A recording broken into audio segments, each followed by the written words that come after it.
नमस्कार, आप देख रहे हैं क्यू वाइब और मैं हूं प्रवीण झा।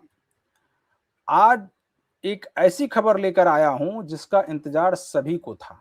यानी सभी को, मेरा मतलब ये है कि जो भी राजनीति में दिलचस्पी रखते हैं उन सभी को होगा, क्योंकि ये खबर है बंगाल की। और बंगाल में आज एक बहुत बड़ी खबर हुई है।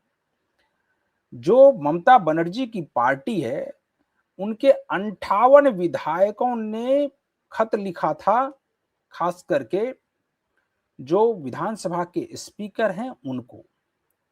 और विधानसभा के स्पीकर को उन्होंने खत में ये लिखा था कि जो अभी वर्तमान में जिनको नेता विपक्ष बनाया गया है, उनका दर्जा खत्म करके व्रत बनर्जी को नेता विपक्ष बनाया जाए, क्योंकि बहुमत इनके खास पास है।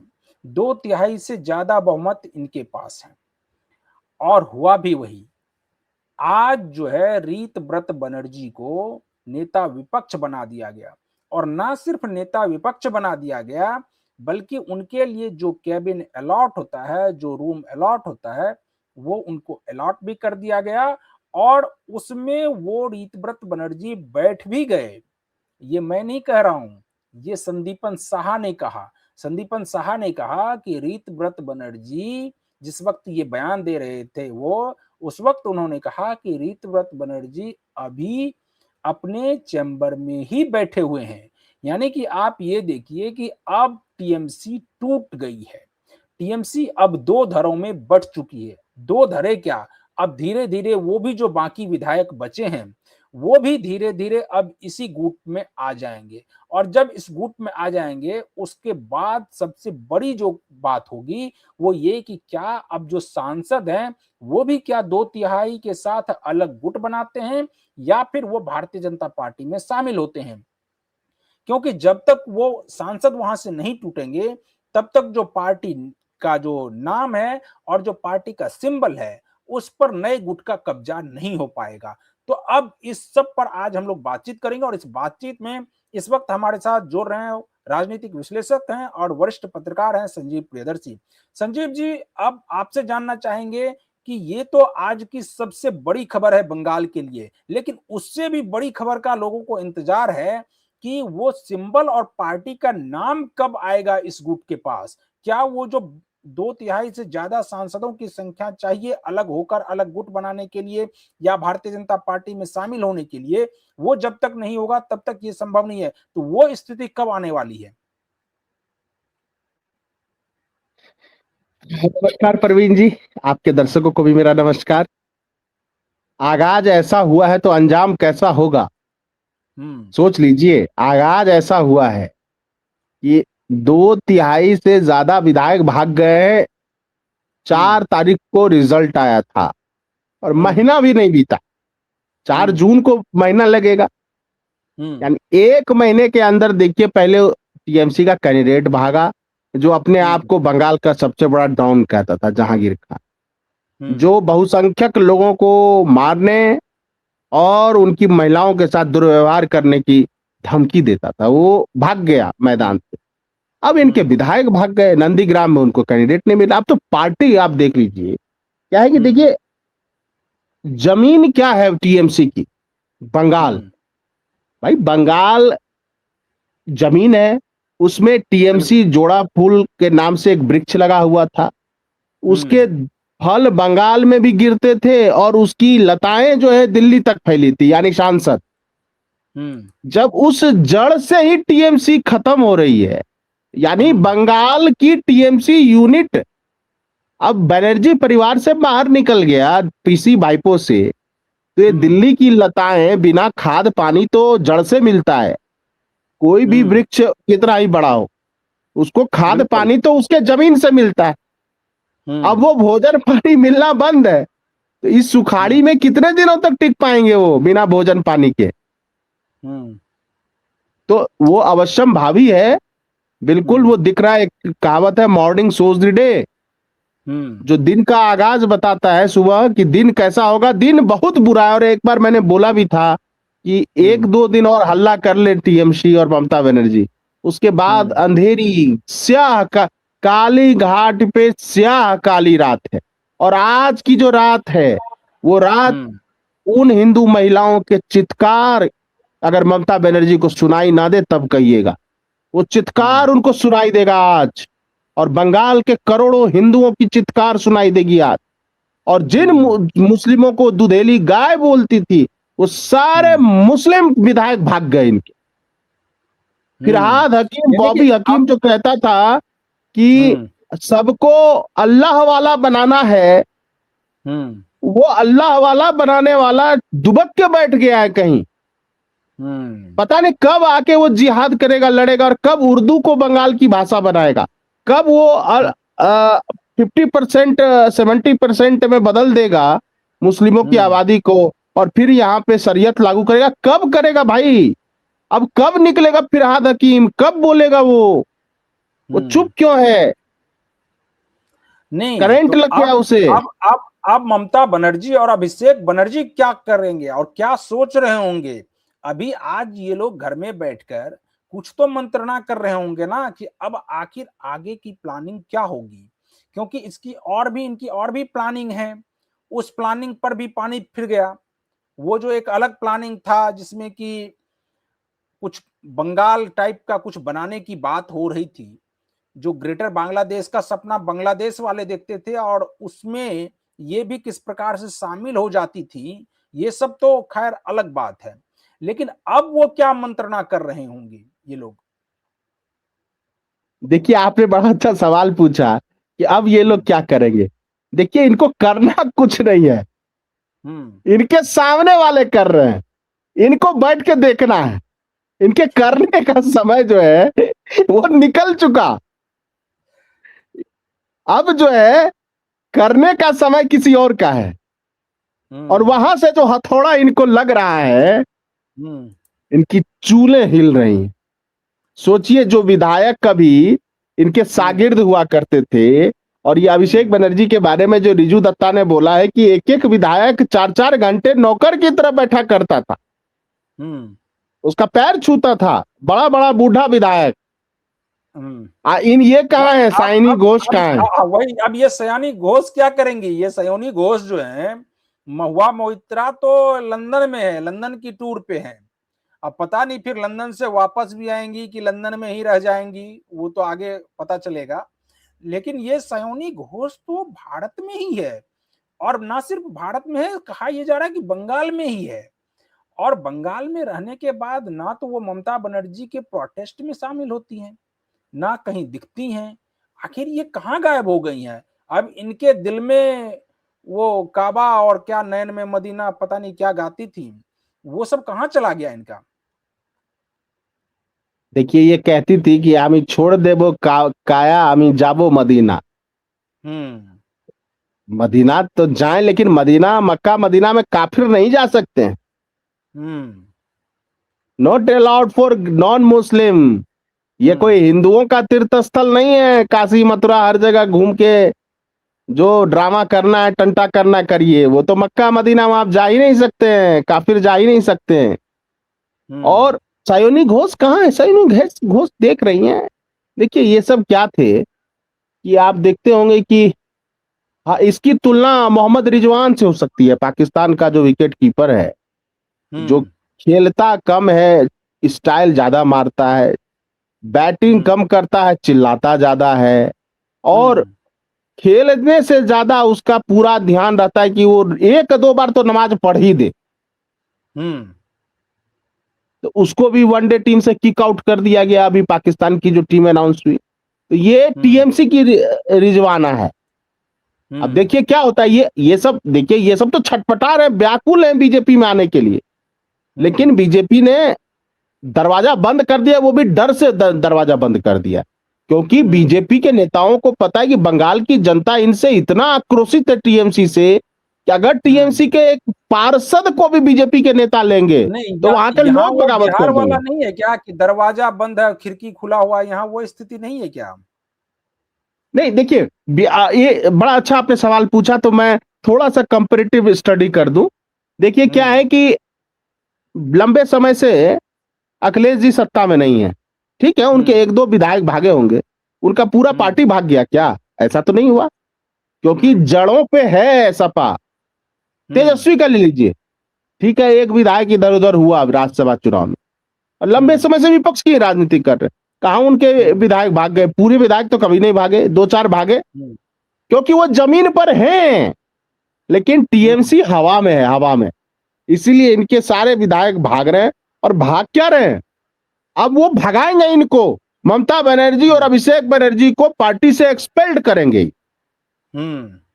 जैसे चिराग पासवान को एक्सपेल्ड कर दिया था उसके चाचा ने, जैसे शरद पवार से अलग एक पार्टी हो गई, जैसे शिंदे से अलग, शिंदे ने उद्धव ठाकरे को साइडलाइन कर दिया, तो वो, और अब देखिए क्या है कि इसी टीएमसी के नाम पे मुस्लिम विधायकों और जो भद्र लोग हैं उनको लगता है अगली बार वो जीतेंगे इसी टीएमसी से। लेकिन वो लोग तो अपने, उनके पास तो बाकी जो जनता का समर्थन था वो उनके पक्ष में ही जाता हुआ दिखा बहुत जगह।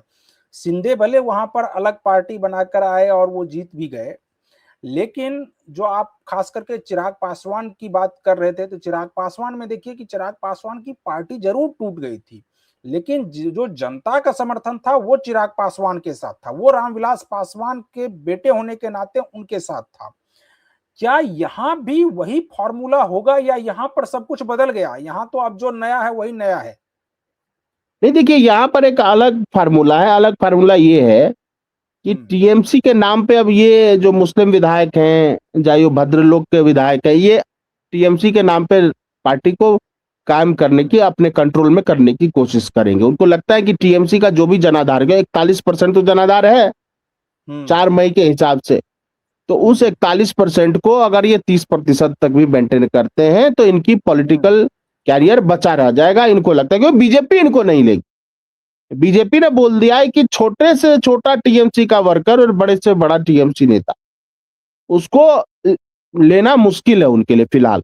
हो सकता है बाद में ले ले, सांसदों को ले ले, विधायकों को बाद में मिला, लेकिन अभी नहीं, अभी संभव नहीं। अभी अगर उन्होंने किया तो बंगाल की जनता बगावत कर देगी बीजेपी के। तो बीजेपी भी डरी हुई है, बीजेपी का आलाकमान भी डरा हुआ है। इसीलिए ऑपरेशन यहाँ पर गेट खिड़की सब बंद है। अब आपको अगर करना है तो आप गेट के बाहर आप दूसरा, यानी घर के बगल में दूसरा घर बना लीजिए, उसी घर में आप नहीं आ सकते, ये कहना है। और वो घर वो घर भी इन्हीं के छत्र छाया में रहेगा। हाँ, टीम बी के टाइप से रहेंगे ये लोग। और जैसे है ना कि ऑपरेशन लोटस की जगह जो है वो जैसे ऑपरेशन फूल करते थे ना, तो इस बार ऑपरेशन जोड़ा फूल किया है अभी वहां। और अभी सांसद भी तैयार हैं, इसमें ज्यादा वक्त नहीं लगना है, ज्यादा वक्त नहीं लगना है। और रिएक्शन देख, कल जो आया था ममता बनर्जी का, देखिए कल अंतिम धमकी उन्होंने दी। एक तरह से उन्होंने बोला कि भारत सरकार के बहुत सारे ऐसे राज हैं जिसको वो खोल देंगी तो मुश्किल हो जाएगी। दूसरा, उन्होंने हादी जो था, जिहादी हादी, बांग्लादेश का, जो बहुत ही कट्टर छात्र था, छात्र संगठन का नेता था, उसकी किसी बांग्लादेश का मुस्लिम नहीं उसकी हत्या की। और वो भाग कर, वो भगोड़ा जो हत्यारा था वो आ गया था इधर सीमा पार करके, पहले मेघालय आया फिर बंगाल आया। बंगाल एसटीएफ ने पकड़ा, बंगाल पुलिस की एसटीएफ ने उसको पकड़ा, और बाद में भारत सरकार ने उसको सौंप दिया बांग्लादेश को। अब ये ममता बनर्जी का ये दावा है कि इनको कहीं केंद्र से फोन आया, नाम नहीं बताया उन्होंने, लेकिन सब कुछ बता दिया, ना बताते हुए सब कुछ बता दिया। इस बात को दबाइए भाई, इस बात को दबाइए। क्या 2-4 दिनों के बाद तो भारत सरकार ने सौंप ही दिया उसको, जो हत्यारा था उसको बांग्लादेश को सौंप दिया। और उसके बाद बांग्लादेश पुलिस की जो प्रेस कॉन्फ्रेंस हुई थी उसमें यह कहा गया था कि भारत का कोई इन्वॉल्वमेंट नहीं है, उसने अपने विवाद में उसकी हत्या की। और अब ये आ गई जानबूझकर। आज बांग्लादेश का मीडिया कल रात से उछल रहा है, तांडव कर रहा है वो जिहादी मीडिया, कि देखिए ममता बनर्जी ने ऐसा बता दिया, राज खोल दिया। अरे जब शेख हसीना राज खोलेंगी तब कहां जाओगे? शेख हसीना के पास भी तो ममता बनर्जी के राज हैं, बांग्लादेश के कट्टरपंथियों के राज हैं। कैसे उन्होंने अमेरिकी खुफिया एजेंसी के सामने समर्पण कर दिया, और क्या प्लान था, जो प्लान बी था, प्लान बांग्ला, वो सारे देखिए सपने बिखर चुके हैं। मुझे लगता है कि रूबियो जो आए थे, ना इनका वो प्लान कामयाब हुआ, ना ये प्लान कामयाब हुआ। कहा तो ये जा रहा है कि बंगाल को जीतना बहुत ज्यादा उतना जरूरी नहीं था जितना कि इनके लिए कुछ और भी बड़ा प्लान था। बंगाल तो एक छोटा प्लान था, उसका एक छोटा सा हिस्सा था कि बंगाल में सरकार बनी रहे, लेकिन इनकी प्लानिंग कुछ बहुत बड़ी थी जिसके बारे में आपने इशारा भी किया।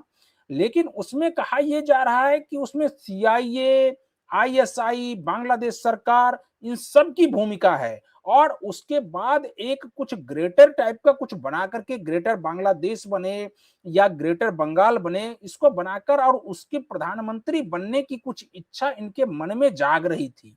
क्या ये लग रहा है कि इस दिशा में भी अब भारत सरकार इस एंगल से भी जांच करेगी और देखेगी कि आखिर बॉर्डर की फेंसिंग क्यों नहीं हो रही थी? बॉर्डर पर जो जमीन देना था बीएसएफ को, वो जमीन क्यों नहीं ममता बनर्जी दे रही थी? क्या इसके पीछे कहीं कुछ और साजिश तो नहीं थी? देखिए, मीर जाफर बंगाल में ही पैदा हुआ और मीर जाफर ने बंगाल की वो धरती, सोचिए उसमें बांग्लादेश भी होगा बंगाल का हिस्सा, उड़ीसा और बिहार भी होगा बंगाल का हिस्सा, और बंगाल तो था इस सोने की का खान, समझिए दुनिया के रिचेस्ट स्टेट में था बंगाल उस समय। उसको तस्तरी में सजा के अंग्रेजों को दे दिया था मीर जाफर ने। तो ममता मीर जाफर बनना चाहती थी आधुनिक भारत का, और राज बहुत गहरे हैं, सारे खुलेंगे कैसे इनका क्या कनेक्शन रहा है, और जो विधायक इनके भाग रहे हैं। और रूबियो जो अंतिम समय में आया, और क्यों आया रूबियो कलकत्ता, क्यों ट्रंप ने बंगाल की जीत पर मोदी जी को बधाई दी? आज तक तो किसी भी राज्य के जीत पर बधाई नहीं दी थी ट्रंप ने।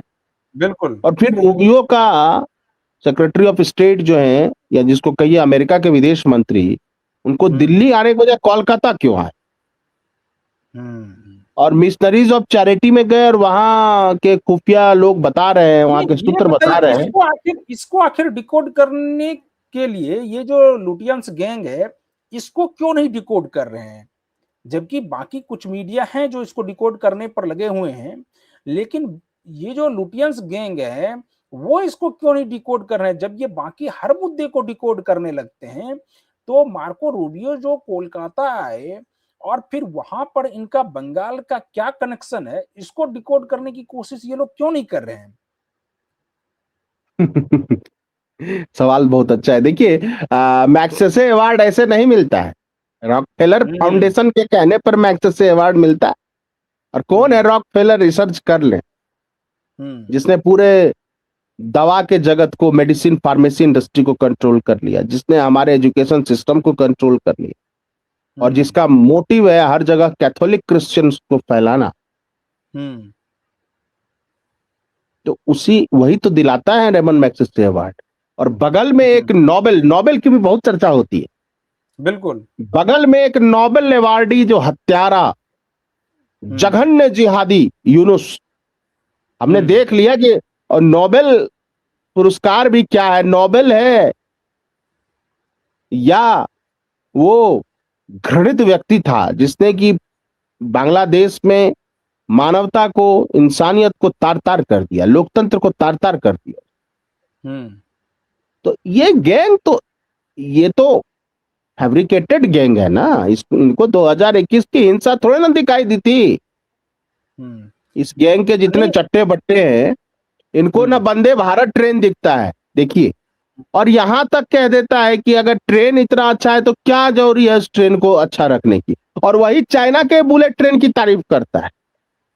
सोचिए, नहीं, सड़क नहीं रहती है तो शिकायत कर, सड़क नहीं रहती है तो शिकायत करता है सड़क नहीं बन रही है, और जब सड़कें बन जाती है तो कहता है 6 घंटा पहले पहुंच के क्या करेंगे? अरे तुम्हें रेबीज ने काट लिया है, तुम्हें रेबीज वायरस हो गया है। और रेबीज किसी को होता क्या है, बॉडी के अलग अलग पार्ट में होता है, लेकिन इस गैंग को, ये मोहम्मद दीपक, ये जी, हाँ, इनको नहीं है, इनके आंख और दिमाग में ही रेबीज होता है और कहीं नहीं जाता है। ये देखते नहीं है विपक्ष के पाप को, वो देखते नहीं है और दिमाग से सोचते नहीं है। वो कहते हैं भाई 6 घंटा पहले पहुंच के क्या करेंगे? अरे सामान्य सा व्यक्ति कहेगा कि 6 घंटा पहले हम निकले ही क्यों जब सुविधा है तो। और सोचिए ये सब जहाज से सफर करते हैं, तब इनको समय बचाना है। तो ये देखिए इसीलिए ये सब अप्रासंगिक हो गए, जनता इनको समझ चुकी है। दरअसल ये लोग संजीव जी, दरअसल ये लोग भारत में सफर कम करते हैं, इसीलिए इनको 6 घंटे पहले ये जाकर क्या करेंगे। ये लोग तो विदेश में सफर ज्यादा करते हैं। खैर वो मुद्दा अलग है। लेकिन आखिरी सवाल आपसे फिर लेंगे बंगाल से ही संबंधित। और कहा यह जा रहा है कि ये जो 58 विधायक जो अभी इधर की तरफ आ रहे हैं, इनको लग रहा है कहीं ना कहीं से कुछ प्रेशर है, या जिनको ये लग रहा है कि अब चूंकि ममता बनर्जी और अभिषेक बनर्जी ये दोनों एक्सपोज होते जा रहे हैं, तो इसलिए उससे अलग हो लिया जाए, नहीं तो जांच इनके ऊपर भी जाएगी। तो क्या ये एक वजह है, या फिर ये लोग सच में अभिषेक बनर्जी और ममता बनर्जी से खासे नाराज थे? तो बिल्कुल नाराज थे, अपने अपमान से नाराज थे। और दूसरी बात, उनको पता चल गई कि टीएमसी की जमीन पर कुछ नहीं बचा है। उनको पता चल गया कि क्या हिंदू क्या मुसलमान कोई नहीं देगा वोट। इस बार कुछ मुसलमानों ने दे भी दिया, अब की बार वो भी आगे नहीं देगा वोट।